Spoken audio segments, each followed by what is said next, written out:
If you ever heard in your life that 3 minutes is not a lot of time, I will prove in this video that it's completely wrong. I believe that period between 5 and 8 minutes is the most important moment for any support in any bracket. At this point, heroes start to get level 6, runes spawn, there's an XP shrine, they become knights, so it's way easier to rotate, starting words expire. Any lane that was lost or won can be changed quickly with one simple rotation, and you know how much emphasis I put on rotations on this channel. Obviously, this doesn't have to be the support, but in most cases, it's easiest and the most convenient way for a hero that doesn't need to farm. A good rotation can completely change lanes and shake up the game, so even if you lost your first 5 minutes, in the next 3 you can snowball at least one of your cores or completely stop one enemy from snowballing. The first example I will show you is this lion. It actually started just before 5 minutes, but rotation back to the portal is a perfect example that I want to show you. In this clip, we see a lion that finds out that some diving is happening top and he decides to TP. As I said before many times, rotating is usually the easiest way you can have impact as support in the mid game, and in this game Spectre can't even approach the creeps anyways. Instead of overstaying his time there after getting a kill, he portals straight back, and his position on the lane as well as the nighttime reduces Spectre's vision, allowing them to get a kill. As a support, you really want to abuse the fact that most heroes won't see you until you come close enough to attack them. It is very important for you as support to make sure your mid laner is getting your help at the rune. While this will not always guarantee it, it does make a huge difference if more of your heroes show up to the mid lane at minute 6. This is even more crucial in matchups that both of the mid laners are mobile heroes, so they use the runes well. This affects both 6 and 8 minute runes. A well-timed rotation can be efficient, let your mid laner snowball from the lane, and in most cases, leaving your off laner at this point will be only beneficial for them, as usually they are strong enough to survive alone and they would rather not share XP with a support that has no purpose. In most games, the default place you want to be around 6 minutes as position 4 is the rune. Why? Because even if your mid laner doesn't use the rune, the enemy does. If they both don't care about it, it's always possible to get lucky with the rune and completely shift your most important lane in the mid game. If Shaman doesn't go there, this Necro dies, and that way he's not only surviving, but also getting his first sight, and SF gets a cheeky tip. And thanks to the fact that he left his Mars before, he gets his level 6 now, and not a wave later, where they still have the catapult. This not only allows them to kill Naga as well as TB before his level 6, but also puts some pressure on the tower with the both Pagna and the siege creep. You can see in some examples that the moves you make around the map will lead to snowball. This way he uses his timing of the mid laner, then rotates back to his off laner, who gets his timing just around the same time. This Shaman is a book example how you are supposed to play while playing support.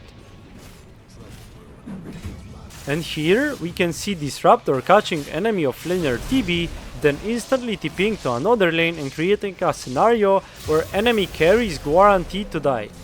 After you kill your enemy on your lane, you've got at least 30 seconds to do other things, and killing on other lanes is usually the best move you can make.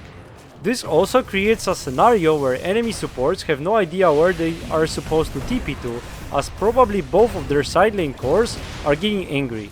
After that, just make sure you portal back to your lane. This game is a perfect example of butterfly effect that will happen only if you are thinking during the game and not just click buttons. In this clip, we see Undying who's playing with SF against Windranger and Batrider, and the lane is even so far. What will happen in the next minute and a half is a perfect example what can happen if you will get double XP shrine. After getting a kill, Undying is going for the shrine, as position 4 dies and position 3 for some reason does not go for it. While there is some farm on the lane after SF dies, I believe this decision by post 5 is very good. It's hard for him to contest the farm and the SF is respawning very soon. Meanwhile, Lion gets his shrine uncontested. Now let's switch over to Lion's perspective. He's having a good game, and due to the fact that his Undying took the shrine and he's dominating his lanes in terms of trading kills, he gets level 6 around 7 minutes, which is crazy. This is also combined with the fact that he has a smoke. While he doesn't really need to use it, presence of the item is a proof that he's actively thinking what moves he's supposed to make. As soon as he gets his ultimate, he wants to use it, and a good opportunity shows up on the mid lane, or rather the triangle. With his gank, he manages to turn the tide of the mid lane when he kills Kunkka. I'm really proud of this one, by the way. And in some cases or brackets, getting XP Shrine is as easy as just showing up there. In this clip, we can see Cloak that set up vision behind the tower, so he's able to sneak up on that. He even waits just outside the Watcher's range as well. As soon as he sees Ogre, he cuts his cogs, making Ogre unable to contest it. While he gets aggressive, his carry co-op decides to connect, and with that move they manage to get 2 kills and XP Shrine in less than a minute. Talk about efficiency. This is also the easiest way for him to get kills in this game, as both Void and Tinker have blinks to get away from his cogs. In some cases, if you play support, you might not rotate away from your lane, but enemies will.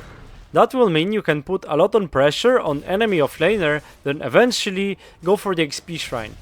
You won't need to be sneaky about it. If you dominate the lane at this point, enemies are unlikely to TP 2 heroes to stop you, so you can basically brute force taking it. I will say it again, getting double XP Shrine at 7 minutes is absolutely game winning. And guess what? As the lane is over on the bot lane, Oracle is able to rotate towards the top lane and kill the enemy carry. This is all connected. If you start making moves early, it will feel so natural for you to be in other places and secure other lanes. Hopefully, after this video, you will understand that 3 minutes is actually a lot and so much can be done in just that time. Set up yourself for a victory with just simple rotations, and you will gain MMR. If you liked the video, let me know in the comments and subscribe to the channel for more Dota support content. See you!